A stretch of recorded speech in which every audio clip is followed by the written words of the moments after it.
Hello everyone, and welcome to an all-new season of GETL. My name is Hans, I'm Edward. and we are your hosts for now and forevermore. Because gosh dang, if you sat through us for an entire season already, you're in for a hell of a ride. So You can absolutely say that again. So after a rather lengthy delay, Edward and I are back. And I guess I wouldn't really say delay more so than well-earned break. Hey, Edward. yeah, bit of work, bit of family DIY all the time. So for those of you who did join us for season 1 and are now back for season 2, you'll know that at the end of season 1, we actually mentioned how we've finished off with 42 episodes, the number of meaning of life and so on and so forth. So that's kind of like our aim for every season, which is why we've started when we have, because we've basically planned 42 episodes for season 2. And you can't go wrong with good planning. With a few, bonuses strewn throughout, hopefully, much like last year's PS5 versus Xbox Series X, which is still one of my favorite episodes, even though it was a bonus one. But yeah, well, Edward, so how have you been? I'm good.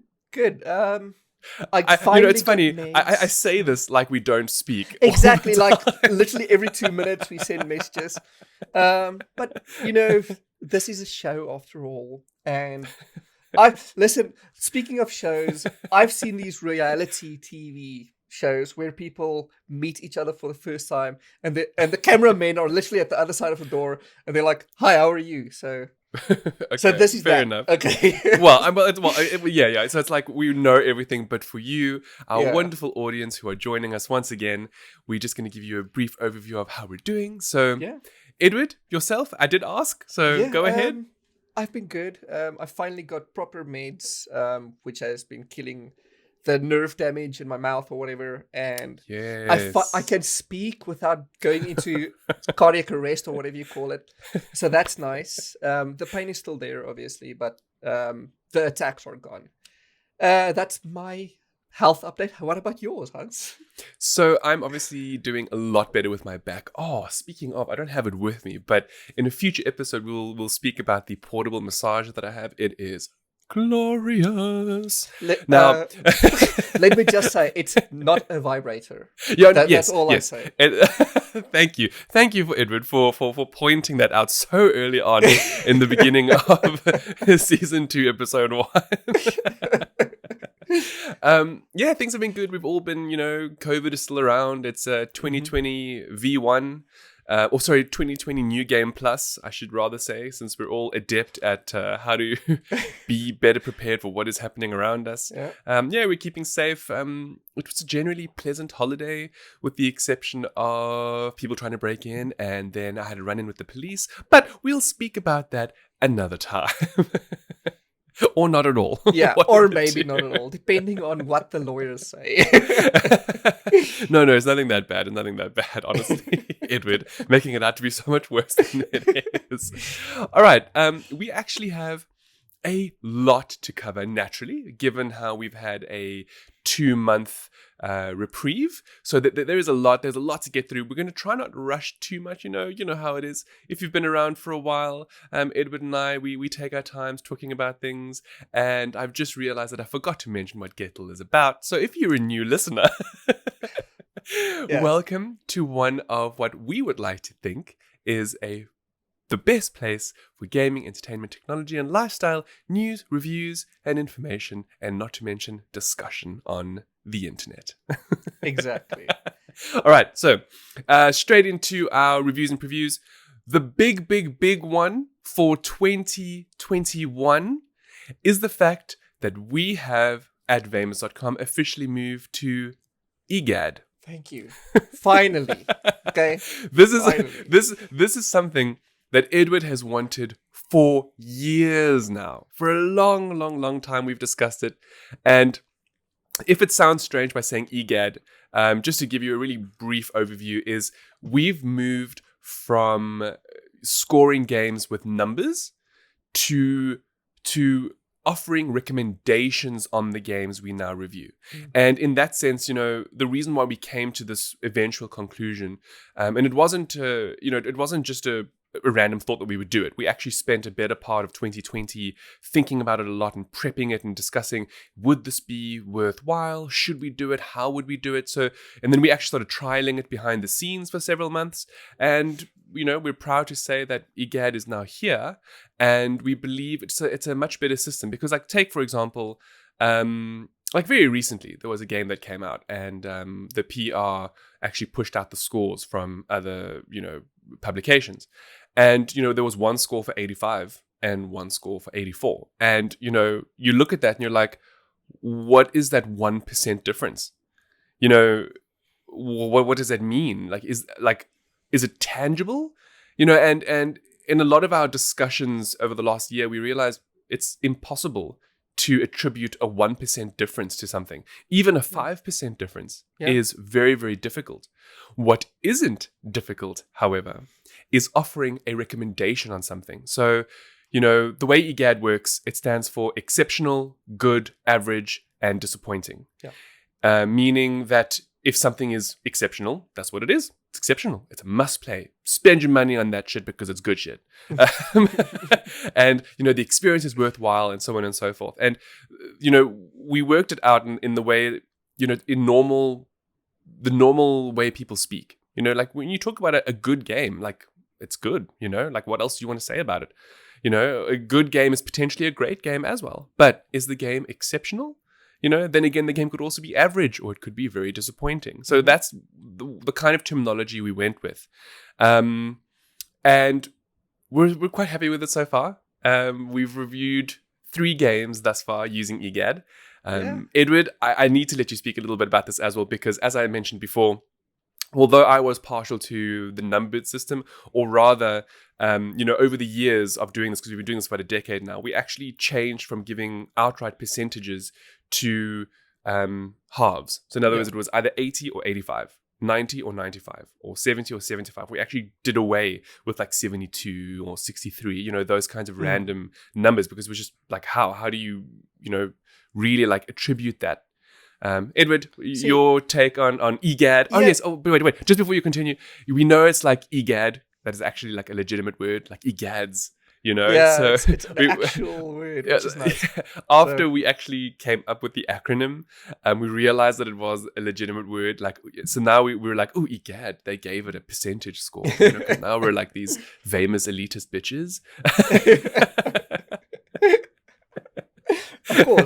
Of course, that's what people will say. The thing is, way back when I started with Vamers, you've only been doing it for like, I think 2 or 3 years at the time. And back then, the scoring system, basically we had categories for everything. And then we put it all together and did a multiplication. And that brought out the average score, which was the ultimate score for everything. Correct. I did not like that at all, but it was whatever.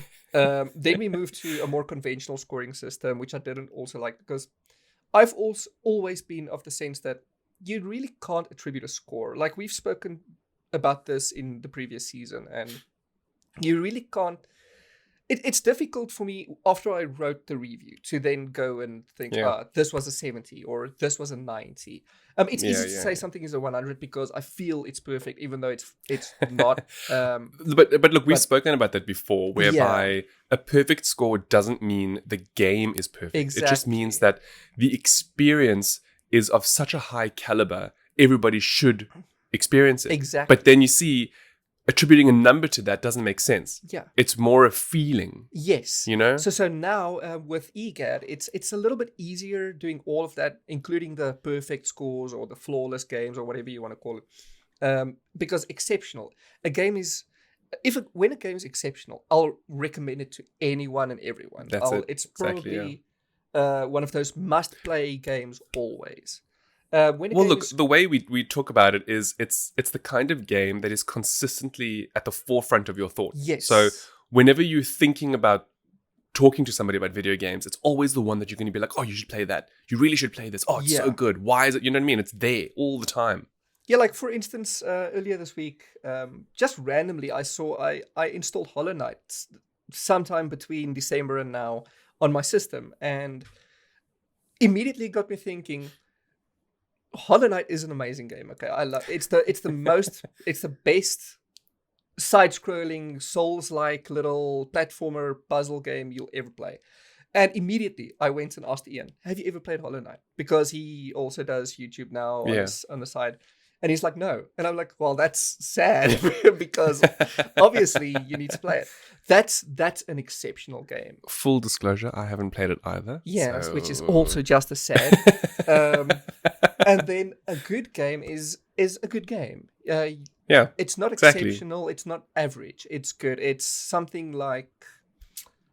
Well, hold on. Wait. Before you try and think of examples, yes, we actually have 3 titles for 2021 that we've rated using the EGAD system, and we're actually going to take you through those 3 really quickly, which should also hopefully give you a better idea of what we're trying to say with EGAD. And we'll give a few other examples as well for games that are like average or disappointing, because we haven't reviewed any games with those, criteria just yet.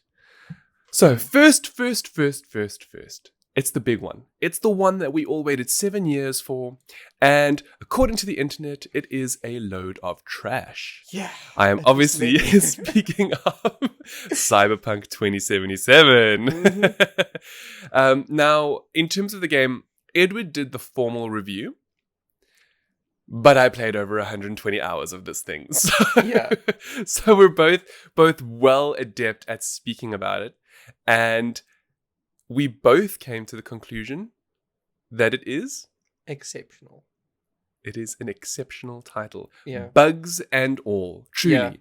Now, as we mentioned before, an exceptional title isn't perfect because nothing can be perfect. Mm-hmm.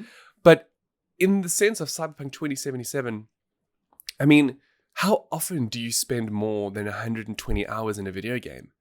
I mean, just thinking about it like that implies you've obviously enjoyed it.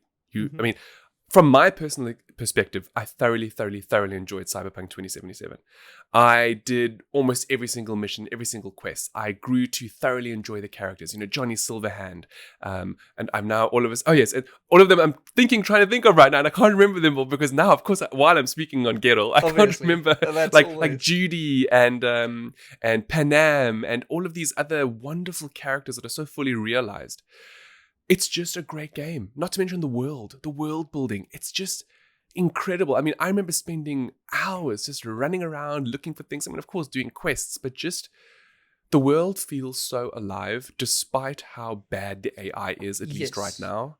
It's just, it's incredible. Sorry, Ed, you did the formal review. What would you like to say? I mean, I think the best thing about Cyberpunk is its world. It's Night City. It's everything around it, the Badlands and the outskirts, and all of that is just exceptionally built and designed. And it's gorgeous. It's beautiful. I mean, so we are playing on Series X. Yeah. And although CD Projekt Red hasn't done the official next-gen patch yet, it is still a phenomenal looking game, even as is. Yes, we know there are some issues on the original base Xbox and PlayStation. We can't really speak to those, which is probably why we had a great experience. Yeah.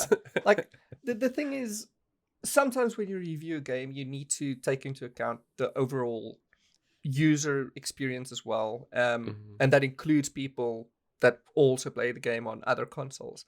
But the thing is, at the end of the day, it is a review, and a review is a personal thing. And to both Hans and I, it's exceptional. Honestly, I mean, we could do a whole podcast on Cyberpunk 2077, just talking about the nuances and, there's just so many little things. Like one of the things that Edward actually mentions in his review is how the body language of some of the characters actually tells you so much more than what they're saying with their voices or their faces. And that's not because the lip syncing or anything is bad. It's just the detail that has gone into these characters and their models. It's really clear that CD Projekt Red have put a lot of effort into these characters to make them feel believable and therefore the world even more immersive than people would initially give it credit for. Yeah, it's amazing. Just for interest's sake, one of the cutscenes that stands out the most to me is, I think it's the second mission with Panam. You go through the entire mission and you end up in a little hole after a sandstorm just blew over the Badlands. Oh, it's quite a bit on. I think it's sort of like in the middle of her entire storyline. But yeah, anyway, yeah. In that instance, you talk with one guy called Saul, and he eventually goes away.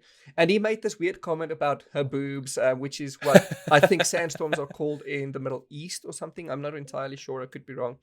And then you make this toast to her boobs. And it's even that, and the way Panam moves, and the way Saul is written as a character, it's just exceptional. That showcases how well CD Projekt Red actually can write characters.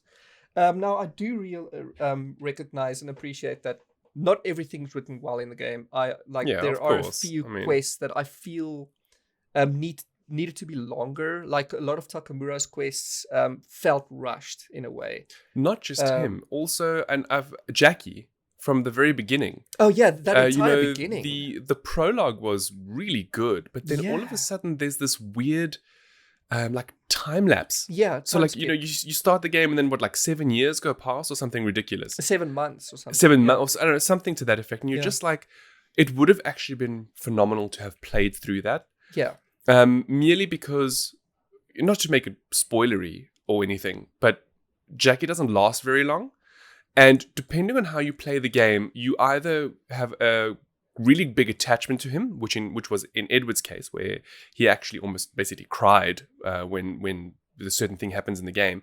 Whereas for me, it was a bit different because, you see, Edward played all the missions in quick succession, whereas I am one of those people that gets lost in the world and ends up maybe doing the main story. It took me almost 20 hours to do the prologue when it takes somebody like 5 hours or something ridiculous like that. Yeah, see, the weird thing is at the beginning you go through the tutorial mission and whatnot, and that entire bit I already feel was a bit rushed. And then after that you're kind of in this first act of the game where you're given one area of the map with lots of missions, and then obviously the Golden Path mission. Now, I did many of those random ass missions, and then I did the main mission, all in quick succession, as Hans said. Yeah. And because I did it that way, I grew attached to Jackie. I grew really attached to this character, and I loved him a lot.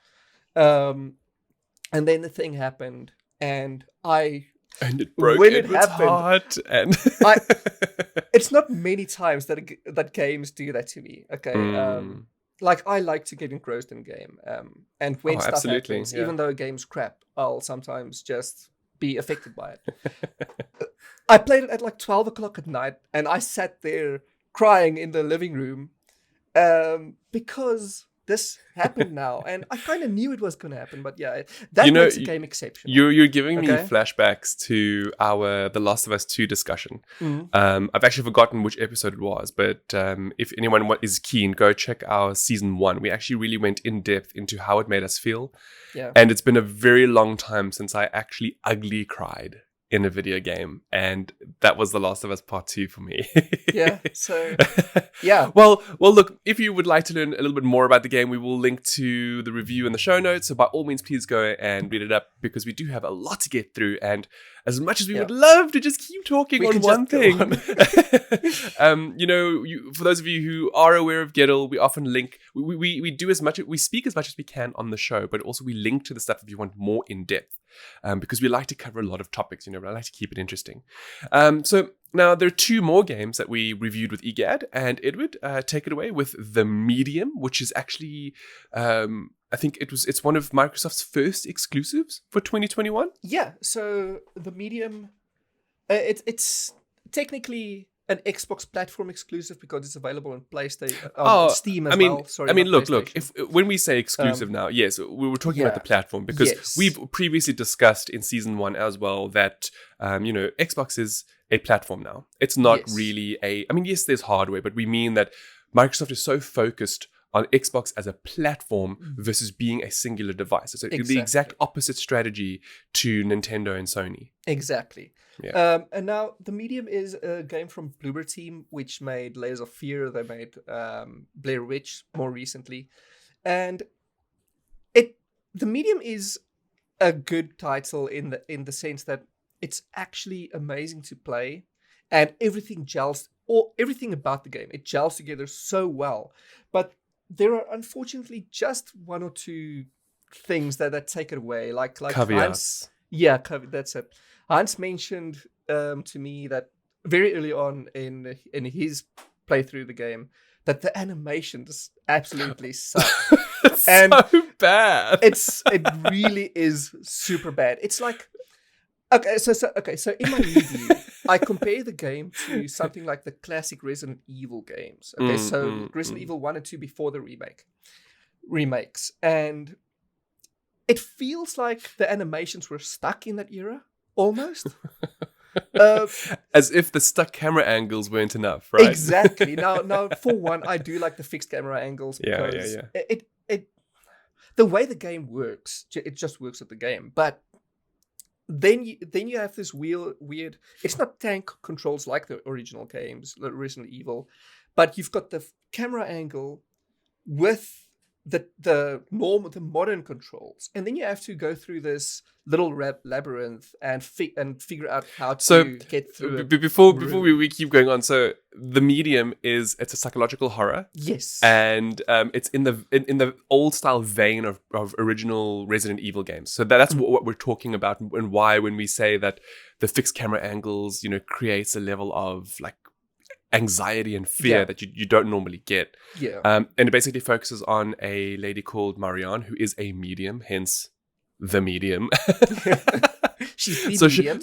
So she can obviously like commune with like the dead or whatever. Anyway, so just wanted to give a little bit of context, because now we're launching into like what the game is like, but we haven't actually explained what the game is. So now that you know, it is a good game. It looks amazing. I will say that much. I will admit that as well. Like in Edward's review, and also just when I played the very little bit that I did, because I don't do horror, it really freaks me out. Like I'll do Alien Isolation. Like I can do that kind of a suspense, but I can't do like jump scares and stuff. And like the first 10 minutes of the Medium, I was really like, no, I can't. Even though there weren't any jump scares, but just those fixed camera angles. The fact that every now and again it just switches, and then there's like something in the distance. No, I can't do that. Anyway, we digress, but the point is that I gave this a good score, and yes, mainly because of it's great, but it's not exceptional. And I'll never call it a perfect game or an exceptional game. I'll call it great. I'll call it good. I spoke to Ian, I spoke to Hans, I spoke to all my friends about it, and I said it's a good game. Yeah, and that's why it's getting a good score. And see, that's what makes EGAD it's so funny wonderful. when you say that's why it's getting a good score. And I was just about to be like, so what is it? So what is it then? 90? But I mean, look, we don't obviously attribute numbers anymore. Yeah. But what we're getting at is that the medium itself, right? From like, it has incredible world building. It's very immersive. It looks phenomenal. Yeah. And it also has a very engaging narrative, but it fails in terms of the overall immersive quality, because despite how wonderful the world is and despite how great the narrative is, when your character speaks like this and moves like this, it's a little bit like, okay, the immersion is breaking for me now. Yes. And, as we mentioned in Cyberpunk, we spoke about how great the animations are in that. Now, we're not necessarily talking about random NPCs. We're just talking about, NPCs that you have to deal with for side content and the main story and that. And Cyberpunk actually uses Jali technology, which we've previously spoken about in season 1 as well, for like the lip syncing and that. And it's honestly it's not perfect, but it's good enough to have a wonderful level of immersion.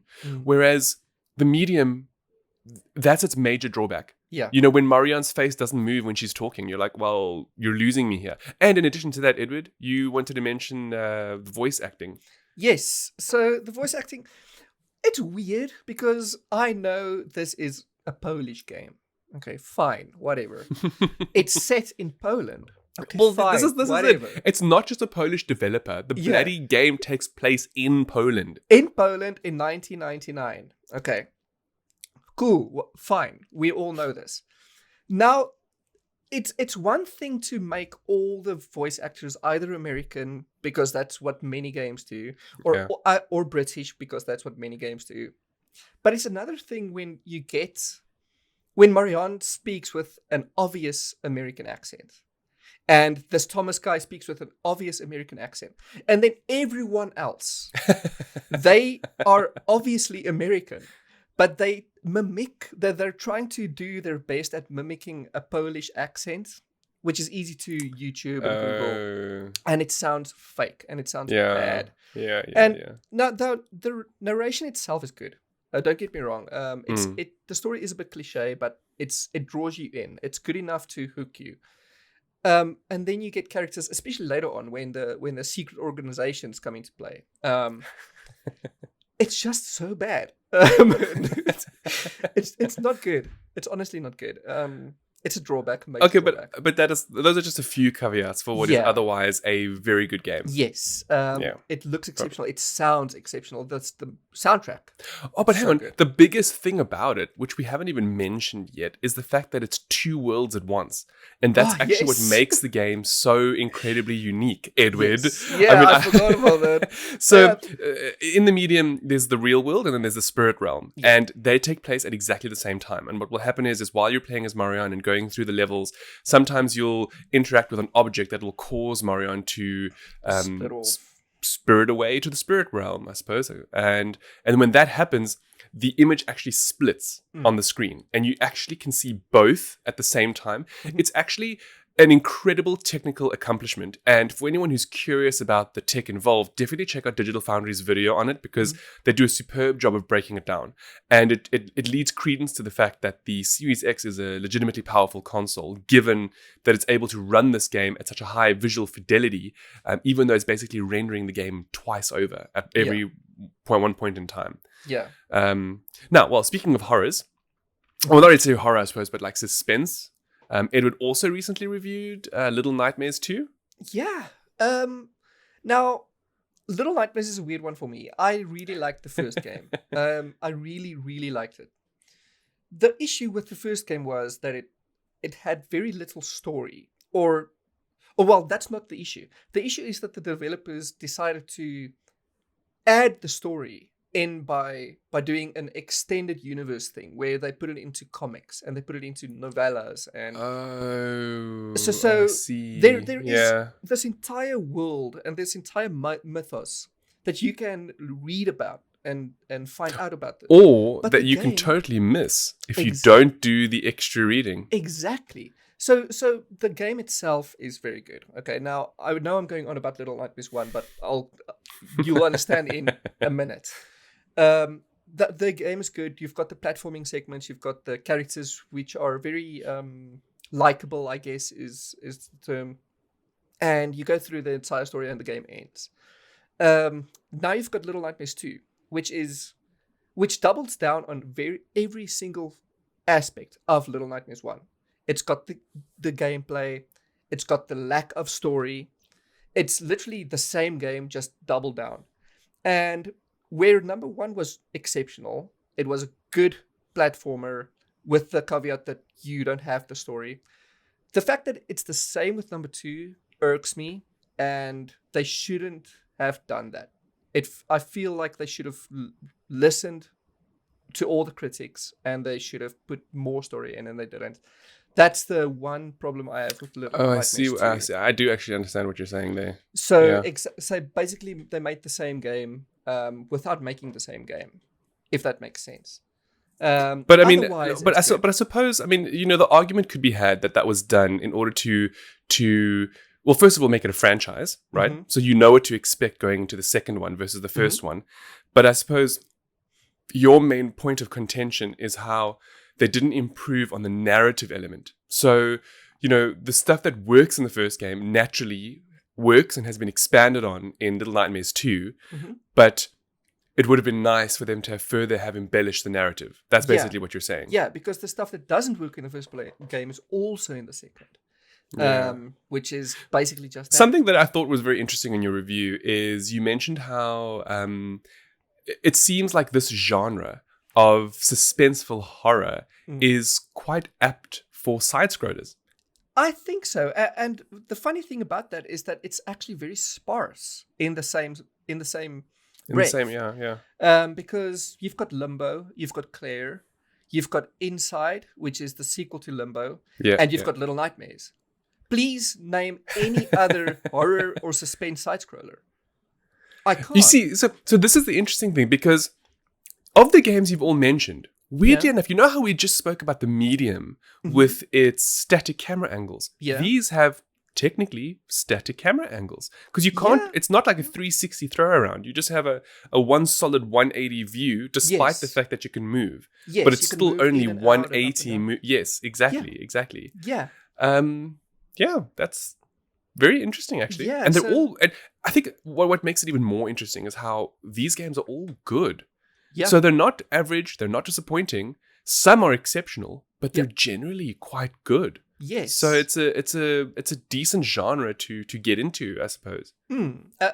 Maybe the reason we haven't heard of anything more is because all of these games, the games already in there, they're already great. They're already good, exceptional. Yeah.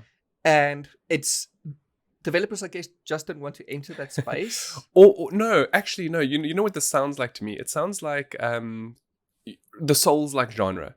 Kind of like how From Software started, and now, over the years, we have things like Sekiro, right? Which have taken the formula, have expanded upon it, and have made it somewhat even better than it was before. Yeah. You know? Or even games like the recent Star Wars one. Fallen Order. Yes, Fallen Order, where they've taken elements of Souls-like titles and thrown it into the game. So perhaps we're at like a cusp of something interesting for side-scrolling horror. Maybe. I would like to see that. I mean, think about it like this. So it seems like they've notched down the visuals and the gameplay. Yeah. All we need now is better story. Yes. Because at least from the perspective of something like Little Nightmares, because I know that in Limbo, the visuals are the story, so it actually plays really wonderfully together.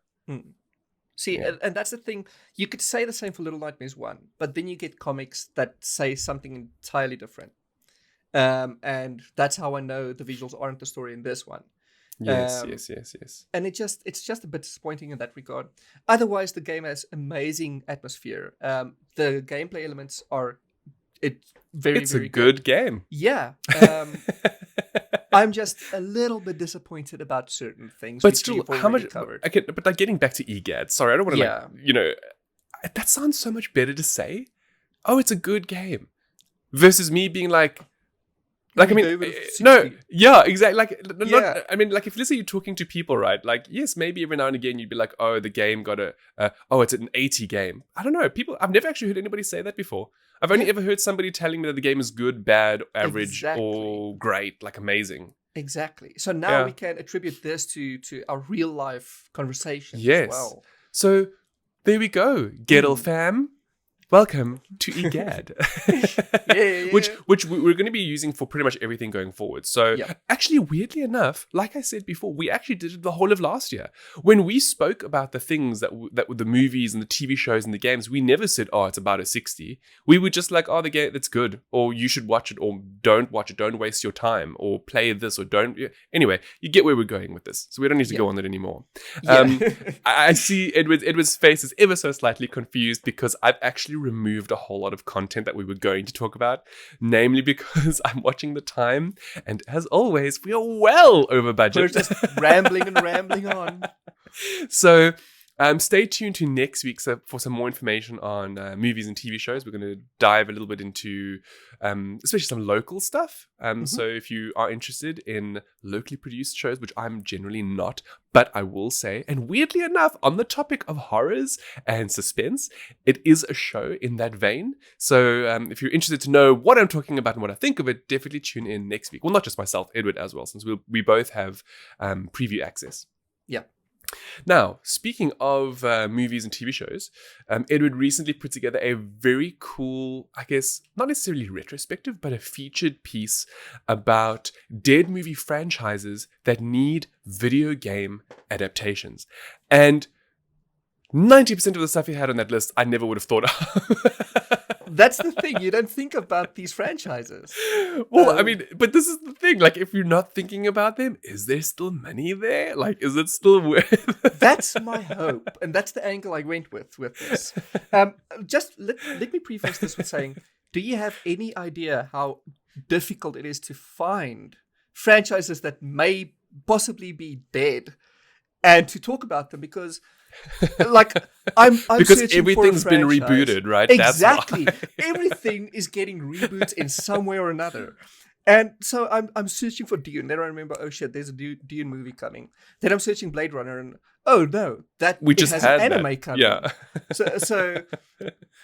Yeah, it's just difficult. So I managed to find, I think, 8 movie franchises. that then explains a little bit why your list is as arb as it is.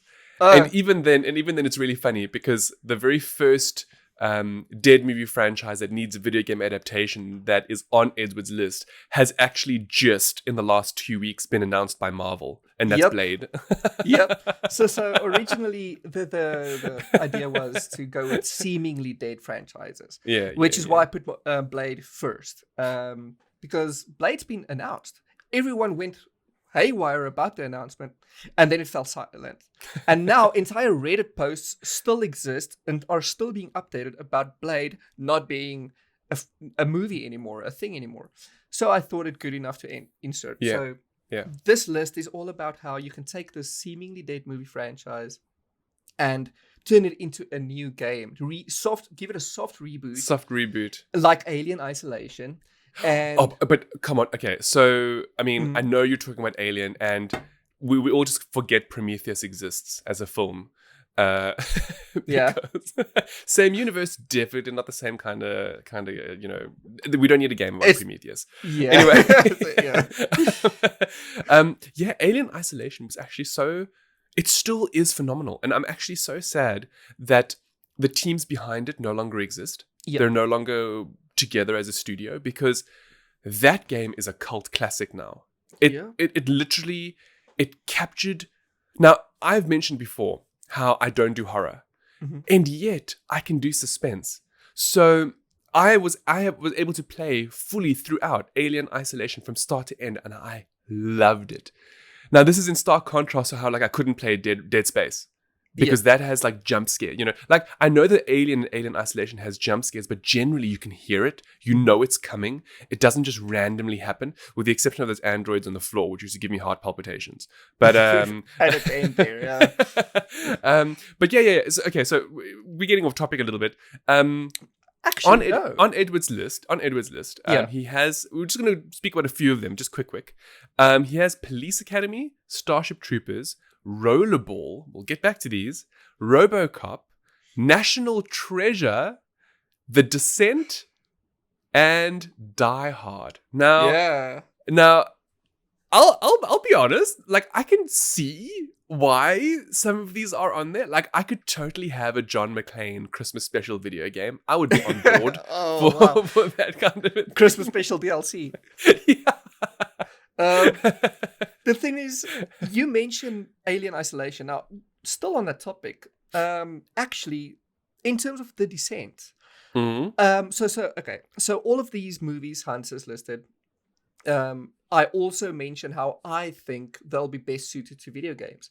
Correct. I think The Descent, which was the first movie was amazing, and then the second one just sucked. and then the franchise died away for obvious reasons. You can read about that in the article post. But I mentioned that I think that would be attributed very well to a type of game like Alien Isolation. An Alien Isolation style game. You see now that I can get on board with, because we actually had somebody comment on Twitter that they didn't think that they would be able to play the Descent game. It would be too scary. But if they could do it in the way that we're speaking about now, in terms of it being an Alien Isolation-esque title, whereby it's actually more suspense driven than it is all outright horror or, jump scares, count me in. I'm on board. Yeah, I'm on board. Especially if you've got like a strong female protagonist going through this cave system. Yes. I think it's amazing. And then I'm not going to go through all of them, but National Treasure is a standout one. Thank you. Thank you. That was the one that I was just going to like... The thing is, how can you make any list with movies and not include Luke Okay, Cage? but you do know that we once again had negative feedback on that, right? They were all we already have Uncharted. Why do we need a National Treasure video game? And I'm like, why not? The fact that they attributed Uncharted to this says everything. We need a national Uncharted in the city. We need Uncharted with presidencies and conspiracies instead of just going into the Himalayas. Okay, look. What I would like to see more of, obviously, is like the Illuminati connection. Yeah. You know? Like that would be like super interesting, I think. Exactly. Now imagine that. I think it would be amazing. So that's Nicolas Cage off the list. I said Luke Cage earlier for it's some cool. reason. Also, RoboCop for me is kind of a bit of a no-brainer. I mean, that would make a great game. Every single RoboCop until like 2002 or some shit when it fell away was this weird on-rails shooter thing or the side-scrolling type game. And I find it so weird because this would be an incredible game, let's say like Deus Ex almost. No, well, a la Cyberpunk. There we go. Because as we've mentioned earlier, this is the world of Cyberpunk. The as fantastic as it is. Okay, I'm getting Cyberpunk 2077 RoboCop DLC vibes now. Oh, because that's like beautiful. you already Cyberpunk. I mean, exactly. So my idea basically was the Deus Ex route, where number one, not only did Deus Ex pull a few pages out of RoboCop's book, it actually has a lot of elements, including being set in Chicago, at least the original Deus Ex games. Yes. So that's actually uncanny. In because I mean, isn't Adam Jenkins sort of like rebuilt as well into a certain extent? Exactly. That's cool. The I dig idea that. is you go through this game as Alex Murphy, as a human, as just full human. Something happens, and then he becomes RoboCop. And you see, that's awesome. So you play as the normal character, and then like there's some Konpeki Plaza incident. I mean, okay, I know I'm mixing the two things up now. Yeah. But and then all of a sudden, he's ruined. And then you have to build your character up again for a second time. Exactly. Listen, I know I mentioned Cyberpunk, but this is legit the same. It's like the prologue where you're human. And then after the Jackie incident, you now become RoboCop. It's literally dystopian. Yes, so that's the dystopian sci-fi. That's why it's so similar. It's so similar. Exactly. Now, I mean, there's many more, as we've mentioned on this. There's some pretty cool examples. Like, I implore you all to read Edward's rationale for things like Rollerball, which is really fascinating because he kind of attributes it to, what's that game with the little cars and the balls and you drive around and you hit them? Rocket League. Oh yes, there we go. So it's kind of like a Rocket League type thing, and then he also has like Starship Troopers. I mean, it's very good. Highly recommend it. Go check it out. I'm a bit disappointed, by the way. Sorry to interrupt. Why?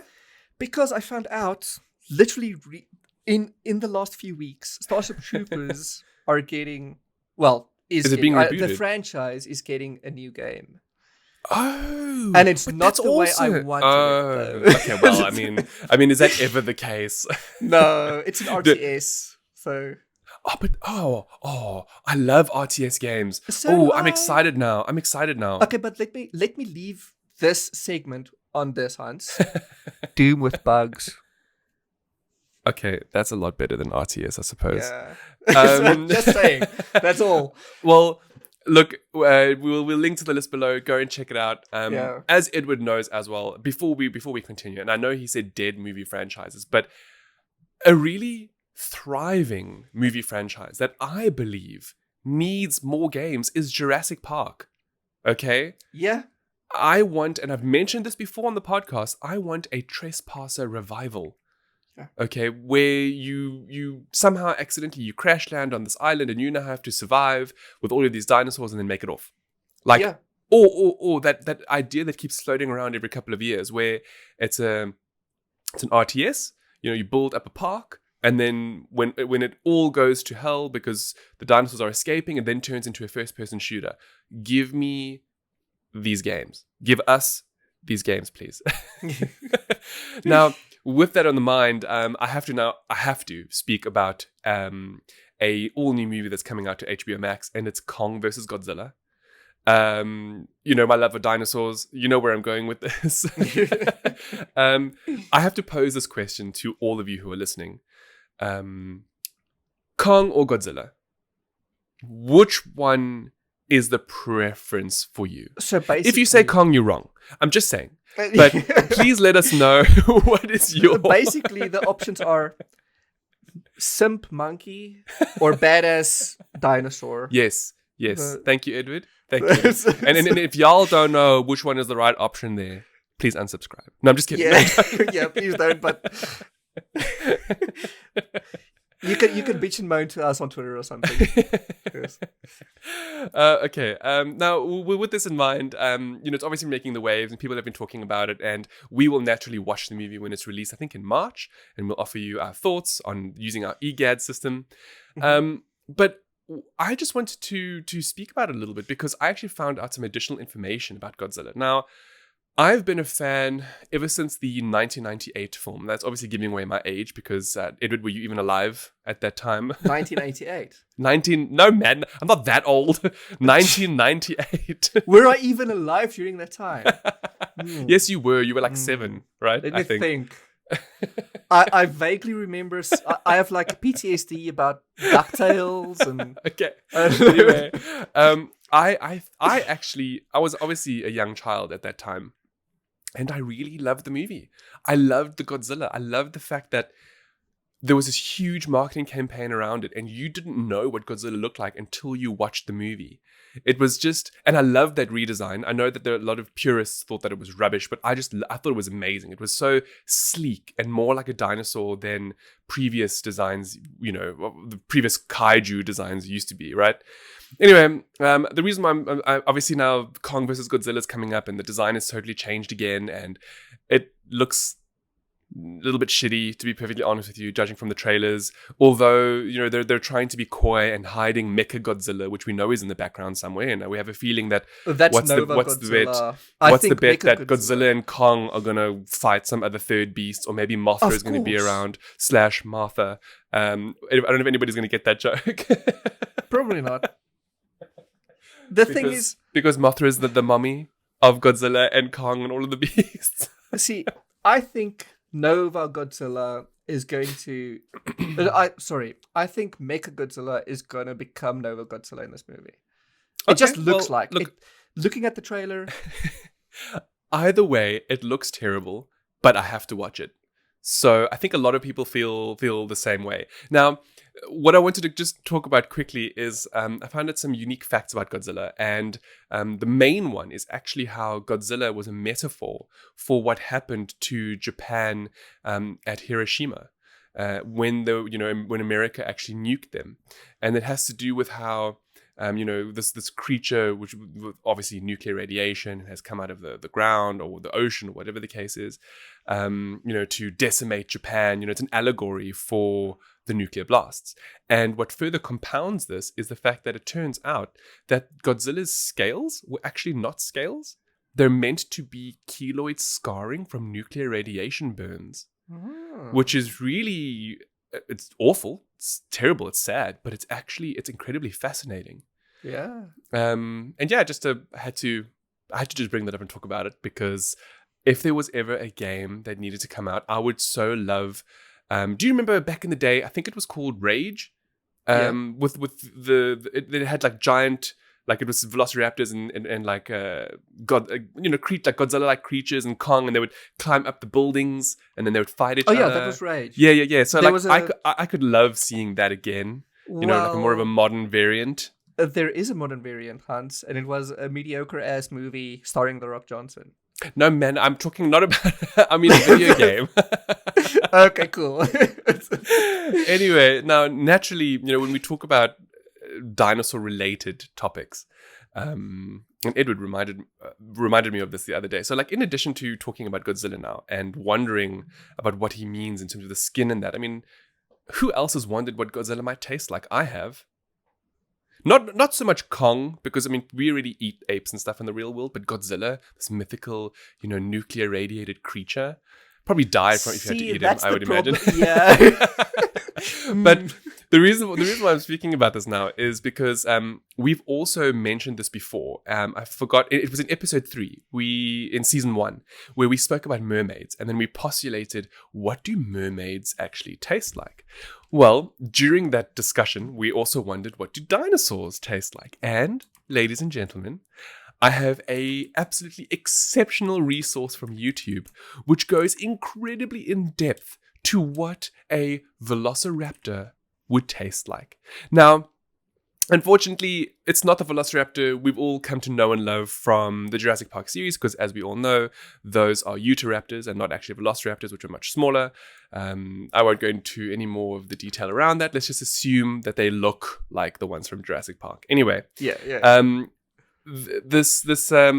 I've forgotten the guy's name, but he does such an exceptional job of going through what a velociraptor would taste like. And he actually talks about the ligatures, the muscles, the diet of the dinosaur, because all of these things would play into what the meat tastes like. So, maybe I was a bit ignorant before watching this video, but I didn't know that, I guess, now logically thinking about it and talking about it, that an animal that eats carcasses, like a vulture, would taste gross because its diet consists of rotting flesh. Yeah. Whereas other animals, like specifically the ones that we use as livestock as humans, eat grains and fruits and things, and they therefore taste better as a result. So it was a very, very interesting video, and really to get to the crux of it all, like what does a velociraptor actually taste like? He kind of hypothesizes that it's a little bit between red meat and white meat, kind of like an ostrich. Like an ostrich is red meat, but a chicken is white meat, because of that it's like bird-like structure, and how modern day birds are kind of like ancestors, and dinosaurs are the ancestors of modern day birds, and so on and so forth. But because Velociraptor was technically a scavenger, it most likely didn't taste all that good, and so he postulates that it tastes a bit like a hawk. So a little bit like, a little bit tough and not really the nicest tasting of meat. But of course, he goes on to mention how if you saute it properly, kind of like any meat, it could be delicious. And in that sense, the tail has the most meat on it, followed by the neck, which would make good stock.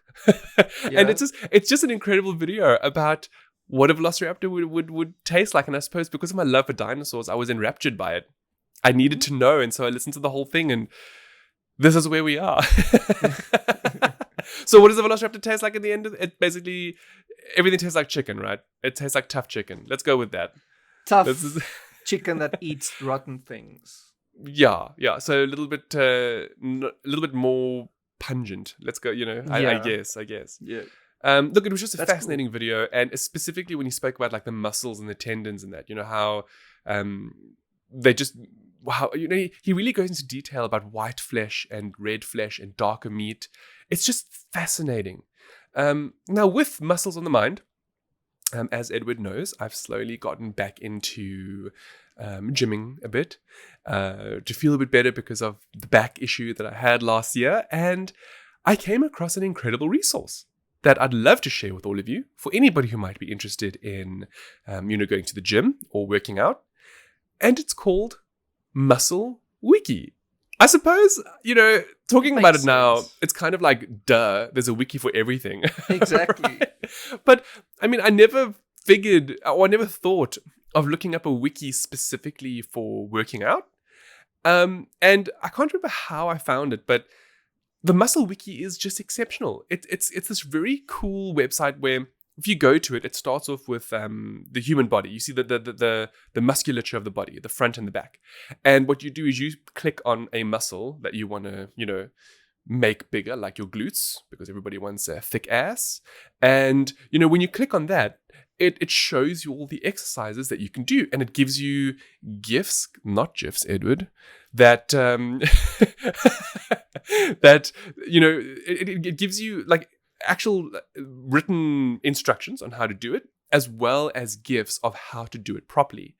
And I just thought it was incredible, and it's a wonderful resource. And you know how we love sharing these useful resources with you guys. So we will, as you know, everything we speak about, we always link in the show notes. So go and have a look. Go and check it out. Let us know if this is going to come in handy for you in much the same way that it came in handy for me. Yeah. Speaking of exercise, Edward, what is super important that neither of us get? Sleep. So, for those of you who've been around for season 1, you'll know that Edward and I often speak about the fact that we just don't sleep as well as we should. Yep. And I don't have very good news for those of you who don't. So there's this brand new research that has recently just been published, and it has to do with the fact that sleep deprivation exacerbates issues of post-traumatic stress disorder as well as major depressive disorder. It's an incredible study. I do implore those of you who are more interested in learning more about it to click on the link. But the gist of it is, and honestly, we all know this, we all know we should be sleeping more. So this is not even like... Anyway, especially like, as I mentioned, exercising just now, for muscle recovery, and that it's very, very, very important that you do sleep very well. Now, additional research, as if we didn't need any more, to tell us, is that if you don't sleep well and you are deprived of sleep a lot, your mind actually struggles to push away negative thoughts that could possibly be brought on by either a depressive episode or a post-traumatic stress episode. In the sense of, I'll use myself as an example, not because I've been part of the study or anything, but just to illustrate what I'm trying to talk about. So we were attacked last year, February. Actually, it was just after the first episode of GETL, weirdly enough. And essentially, if I continue to not sleep properly, I will inevitably have a stronger time of keeping those negative thoughts out of my mind, and possibly increase the occurrence of feelings and depressive thoughts from that event from popping up because of a lack of sleep. So it's TLDR, y'all bitches gotta sleep. Okay? Yeah. Lots.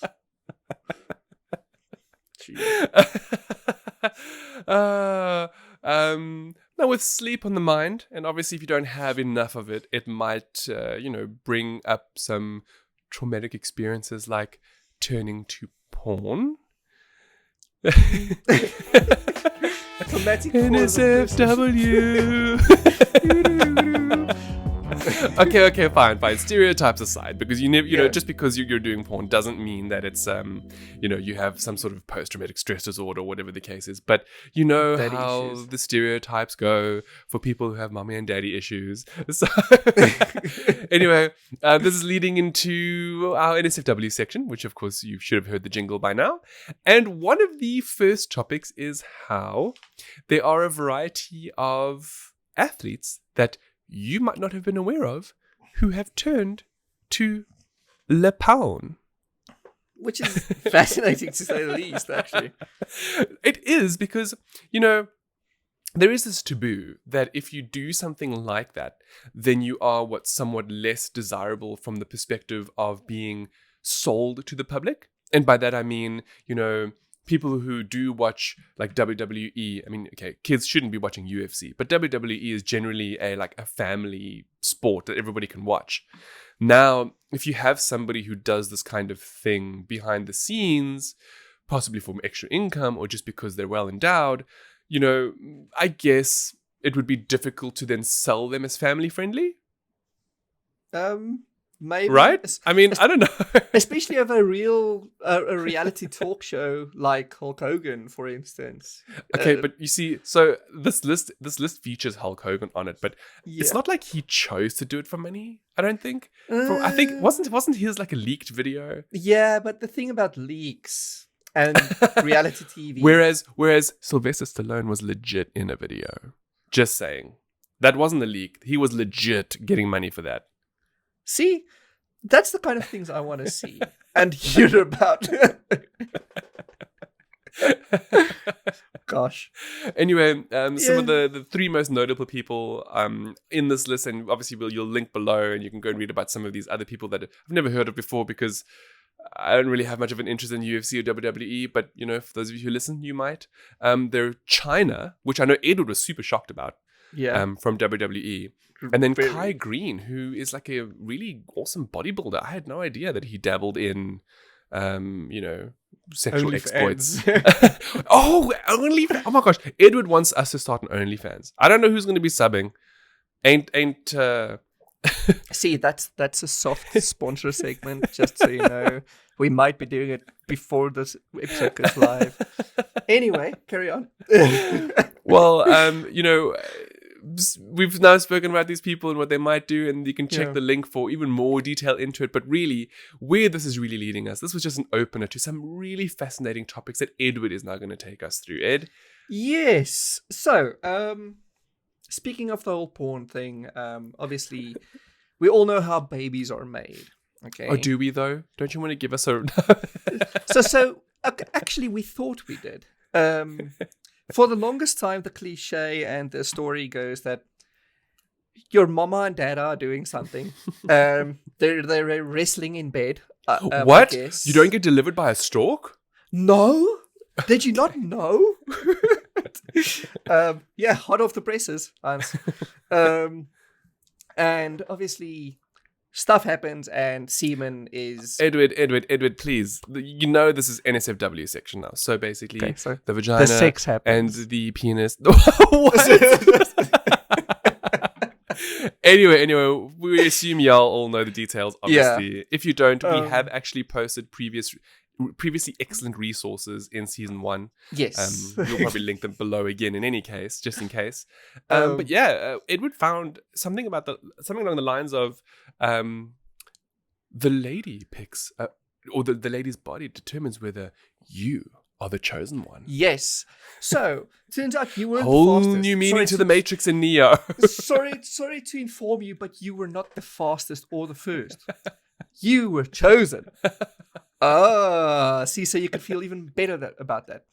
So how it goes is new studies. Recently... Wait. You know what this seems to me? This seems like some millennial pandering study.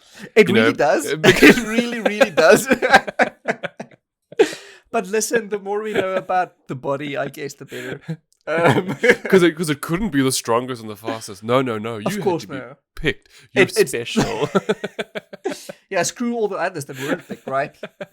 Let them die and writhe away inside the toilet or whatever. Anyway, because please pee after sex. Just saying. So yeah, it turns out that the long-standing rumors about you being the fastest isn't true. And this comes from studies being done recently about basically how does the insemination process work. Now, did this study... I mean, we know. You just mean on a more granular level. Yes. So exactly why... Going into it, the researchers wanted to know why the first semen, the first one or the strongest one goes through. Yes. Turns out they found out that's not the case. And that's how it related to this paper that was published. That's fascinating. It must be noted that this particular paper that was published was done with a very tiny base, I guess. Sample, there we go. That's the word. Because it was only done with 9 women and 8 men. So that's like, okay. Anyway, before I start judging. And it is prefaced with the fact that it's a possibility and not a fact yet. It's not a theory just yet. Okay. But it is published. So it's cutting edge. It's still a hypothesis. It's still a hypothesis. But the fact that all 9 of these women returned these results, it means a lot. Just saying that. That would be 100%. Yeah, 100% out of the study. Okay, so what happened is, it's difficult to figure out what 100% is, but all of them showed these results. Yeah. So they took the 9 women and they took their cervical. Sorry, I need to find the word because this is fancy words and I don't understand this. There's the cervical fluid. Okay, so they studied each of these women's cervical fluid in combination with the sperm, and ultimately they found out that the genotypes of both parties had a strong impact in the motility. Now, motility is basically how good the sperm how goes well it can through move and how strong it is and how healthy. Leading through certain sperm having higher chances of inseminating than others. That's literally saying, in other words, in layman's terms, the egg gives off the cervical fluid, and that modifies which sperm is being chosen, and the strongest sperm and the sperm with the least genetic similarities between the two parties were always chosen. Oh, and it was fascinating. Which means it's always the strongest sperm, the sperm that would produce the strongest offspring. Not necessarily the strongest, but strongest from a genetic perspective. Yes, because the more different the genetic material, the stronger the overall. That's incredible. It's wow. So it just goes to show that there's actually still so much more behind the process of conception than we realize. Yes. The fact that the egg actually has a cervical fluid that influences where the sperm can actually. That's incredible. Exactly. That's actually amazing. Wow. Now, it must be said that this was done by the University of Eastern Finland, so maybe it's just the Finnish ladies who's very particular. But I think all of them showing the same results is a very strong candidate. That makes sense. I mean, if we look at genealogy, right? It's always throughout history, and even in the animal kingdom, it's proven that, there's a reason why animals will go and try and find a mate outside of the tribe or the group. Yes. Because genetic differentiation is super important in terms of longevity, because like in the animal kingdom, for example, you might have let's just take let's use dogs. I don't know, just randomly. It might not even be entirely accurate, but I'm just using it as an example. Yeah. You'll have one group of dogs that are, they've been bitten by like some mosquito and they're now immune against some virus, and another group that isn't.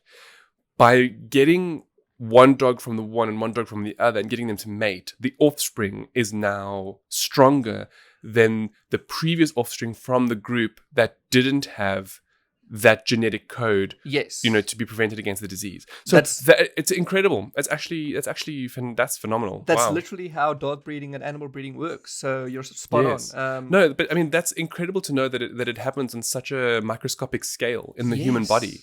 Yeah, that's fascinating. Wow, that's incredible. That the female egg would be able to, would be smart enough to choose who's the strongest. It's not that the egg is smart, but it's the fact that from a genetic perspective, the egg has a coating that knows what the genetic material is inside the egg. Yes. And therefore, when it lands on sperm that might have the best suited genetic material to create the strongest, the strongest offspring. That's phenomenal. That to me is actually incredible. Now, also the website, the page I found informing us about this, it does mention that obviously the body won't decide whether you have sex or not to get pregnant. It just does its job. Well, it doesn't know. So the insemination will happen if you have unprotected sex most of the time. So just be careful, obviously, there.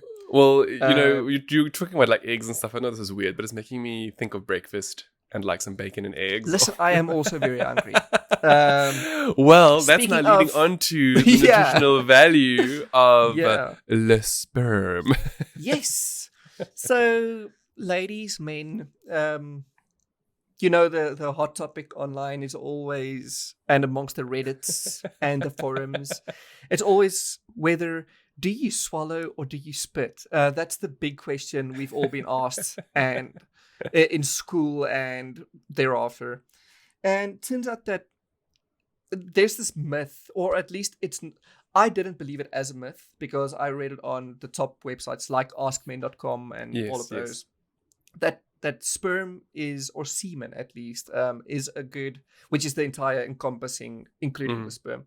It has lots of protein. It's a good source of protein. Duh. That's false. Like, oh. Yes. Oh. Yes. There we go. So I love that. Like just a look away in shame. See, but I also thought it to be true until I read this. Now, what is it then? Now, obviously, it's difficult to figure out exactly to get an exact count because every human body is different. And you are what you eat, after all. If you eat lots of fatty foods, your sperm will be more fatty. Well, we've already established, just like in the whole Velociraptor thing, if a bird that eats carrion will be disgusting to eat. Exactly. So, yes. So you are what you eat. Obviously, your bodily fluids, including your semen, will also change depending on what your diet is like. Now, because of this, we've never really been able to pinpoint an exact, obviously, consistence of semen. But someone published in the research with a little slash through guide to bodily fluids actually went and got an average of what the 3.4 milliliter or milligram. So what one calorie of semen consists of. This is what I'm seeing here, right? Yeah, so basically 3.4 milliliters of semen is less than 1 calorie. So that's good 1 calorie. For those of you who are worried about picking up weight. Yeah. You don't have to. Yeah, and they did this by doing lots of math because obviously some men, they ejaculate a lot, some men ejaculate little, depending on what you do and how you do it. And now, so we've got a little graph here, which is actually super smart. I'm reading ahead, and it's like super nutritious. Yes. Well, since it's only like this much, it is super nutritious. So in about 0.7 calories of semen, you find 0.009 total fat, which is literal fat. All of this is negligible, let's be honest. About 1% cholesterol. Yeah. And then 0.425% sodium, which is salt. They always say bodily fluids taste salty. That's pee, that's ejaculate. All of those stuff always taste salty, including, in some cases, blood, I'll have you know. Instead of the iron it tastes. That's cool. Yeah. That's for people who eat just lots of salt, I guess. I don't know. Anyway, and now this is where we all were wrong. It only consists out of 0.3% protein. I mean, that's still a fair amount. So it should be noted that about a teaspoon's worth of semen, only has 0.3% protein. Okay. Now imagine you're an average man and your average ejaculate is about a tablespoon. I don't know. Let's just say that. Okay. I thought that entire tablespoon was all protein. Will be protein, yeah. That was the belief. That's what everybody's been telling us for all of these years. Exactly. So that's 0.3% of protein, which is still a lot compared to the rest, except for salt. And it also includes other minerals, which the body naturally gives off, which includes zinc, calcium, copper, basically everything, including particularly vitamin B12, I think it says. Wow. Trace amounts of vitamin B12. That's cool. Is what it says. Okay. So, if your man, ladies, if your man ever comes with the excuse that, you need the protein and you don't like swallowing, just be like, shut your mouth, bitch. Yeah, exactly. Like, I know better. Or men, now you know not to swallow copious amounts of semen, I guess, if you want to bulk up. Just go get a protein whey. You're better off drinking a whey protein. Just add that to your coffee. But now I'm curious now because we've throughout season 1 we had a lot of really great facts for men and women. So what about female ejaculate? See, I couldn't find exact. I know we went into it in a previous episode. Quite a bit, yeah. But I couldn't find any particular math surrounding that. I mean, we know it has the acidic strength of coffee. So I want to know now, what are the nutritional aspects of it? I mean, now that we know for semen, I mean, it makes sense. My guess would be, because we know for a fact that squirting is a form of ejaculate now. Yes. And we know that it still has lots of the same stuff that you would find in pee, with trace amounts of special fluid. I forgot the name now. But it's a few episodes back. Yeah. I should actually go and see if I can find something. You need to go and find out now, because it's only fair that we know what is included in that. Now that we know what's in semen, I think that's going to be good for you. I mean, obviously, and for us, for all of us to know. Yes, but at least at first glance, I couldn't find anything just by doing the basic research. Well, I do see there is one more thing here. Yeah. And it's actually, I mean, I guess if you're a guy, it's a legit question. Yeah. See, okay, so personally, I don't suffer a lot from this phenomena. Hold on. Ask the question. Ask the question to the audience first. No, I'm leading up to it, okay? I'm doing a big reveal. Oh, big. Okay. But I've seen men in videos of questionable moralities, okay, have different colors penises to their bodies and to their skin colors. Scrotum as well. Now, I've always wondered why. Okay. Obviously, it's become the norm. I've seen so much of this. It's usual. I think it's normal. Okay. And if your penis is darker or lighter than your skin color, it's normal. Anyway, I found a good resource as to why that is. It's just puberty.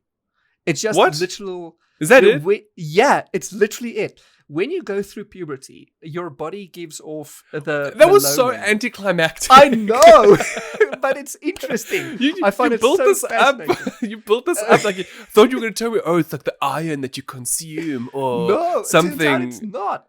See, that's the thing about it. It's like a good anticlimax, you know. No, we're supposed to end with a climax. You never end without one. Anyway, so it turns out that going through puberty all times, your body gives off more melatonin or melanin. I forgot the term, which is the color making, pigment. It's the pigment in your skin in that. Yeah. There we go. The melanin. It affects the pigments in your skin, and usually the first stuff on your body to be affected are your genitals. That's why your nipples are a different color. Yes. Funnily enough, it also affects tongue color and eyelid color as well first. Eyelid color? You mean inside? Yes. Yeah, so basically the lightness of your eyelids and the color of your tongue. And I'm not going to stick it out for y'all. It's all affected by the same thing. That's very interesting. Wow. But before that, this is still strong enough to withstand the changes. Nipples and genitals are not. Very, very interesting. Well, there we go. I mean, that means that if you've seen, whether in video or real life, people who have somewhat darker genitals than you now know that it's just because of puberty, and that's it. That's just what happens. Thanks, Edward. Thanks for that. Very disappointing. Realize, like you didn't even. I mean, look at it this way, okay? When you see a little baby boy be born, no, I would disagree about it just being puberty. To be perfectly honest with you, now I haven't read the study, but I've seen little children, because obviously a lot of family members and so on and so forth. And I've seen like babies with very, very, very dark genitals compared to the rest of their body. That's just babies born with different levels of melatonin in the body. And melanin, not melatonin. Yeah, whatever, I guess. Melatonin helps you sleep. Yes, that's it. I thought, do you know why I keep mentioning that? It's because I keep getting these weird ass stupid ads on Instagram about this new melatonin sticks that makes you sleep. And you know why I get those ads? Because you can't sleep. There we go. Because I Googled how to sleep better. And this is the end of NSFW. Yeah. Okay, back to those ads. I keep getting them for hair loss, and it's not because I Googled. No. This one is some bio-organic rubbish, and I actually legitimately went to look into it because I am at that age, and I do need to be worried about these kinds of things. And I can't find a single positive review, not because there's negative reviews, just because it's new. Fake. It's been around for like 4 months. I'm like, I ain't buying those products because they're so expensive. Chances are it's fake anyway. Let's be honest. Well, ladies and gentlemen, thank you for sticking with us for this rather long episode 1 of season 2. We cut out a lot of content. Yeah, we did. while we were going through, because as most of you know from season 1, we prefer to keep the episodes between an hour and a half. It just seems to be a good number for, when we watch our rates, and in terms of it being just, not too long, but also not too short. For those of you who do listen in for your commutes and things like that. But let me tell you, we have a lot of interesting stuff here, like to do with crocodile tears and pigs playing video games and presidents and their dogs to end conversations. And there's blueprints. There's a lot of stuff. So if you're keen to know about the stuff we've cut from this week's episode, please tune in for season 2, episode 2, which will be in a week from now. But, oh yes, one other thing. Which is something we should have addressed at the start of the episode. For those of you who are watching the video on YouTube, you will notice a change of scenery on my side. Yeah. And that is because I am no longer in Johannesburg, which is generally where I record from. I have a really lovely studio there. I am currently in KwaZulu-Natal because we have a holiday home here, which we've just decided that we didn't feel like leaving. So, so I have had to relocate a lot of things to the side of the world. I'm slowly building up to hopefully do video production again. For those of you who are wondering why my YouTube channel has been so quiet, or rather why YouTube content has been so quiet on Vamers. But that's the reason. There are also other things, like there's a brand new pair of there's a new set of cans that I'm wearing, which for those of you who are watching will be like, ooh hoo hoo. For those of you who are listening, I will speak about them in a future episode. Yeah. But that's it. Hey Ed. Yeah, it's done. Welcome back. Done and dusted. 2021, season 2, episode 1, 2, 1. Woo. This was the episode 1 special we just did. So stay tuned for the director's cut. Which might never be released. Hashtag release the director's cut. Speaking of, did you see? Snyder released a new thing of Superman. Oh, I haven't seen that yet. I've seen the Joker one. We'll talk about it next week's episode. Yeah. Alrighty then, everybody. Our GETLites, thank you so much for listening. We know that quite a few of you have been very keen to know when we were recording. In truth, it was supposed to be last week, but I didn't have my stuff yet, so I had to bring it up, and it was a bit of a mission, so we just decided to delay it by a week. But for those of you who have been reaching out and asking, it means a lot to us. Thank you. It means that, you enjoyed the first season, and we hope that you'll all come back for season 2 and 3 and 4 and 5 until for now and forevermore. Yeah, until the show becomes a convoluted ass mess with lore that you don't know where to start. No, until it becomes an HBO TV show where they ruined it in the final seasons. Yes, yeah. I'm still sore about Game of Thrones. Okay. Speaking of, I might have an interesting review coming up regarding something Game of Thrones related. Okay. I was gonna keep it a secret, but I do want to mention that. You're just dangling that carrot now, not just in front of the listeners, but in front of me too, because this is the first I'm hearing of it. So I need to know. It's something quite different. Okay. It's to do with the TV show. I'll just say that much. Oh, okay, interesting. Because the TV show be dead, right? The TV show be dead, and so be this, I guess. But you'll see. But we'll see soon enough. Soon enough. Okay. Yeah. All right, everybody. Thank you so much for listening to Season 2, Episode 1 of GETL. We hope that your 2021 has started off well. And Edward and I are both very much looking forward to speaking to you all every week going forward. So thank you for tuning in. And until next time, ciao for now. Bye.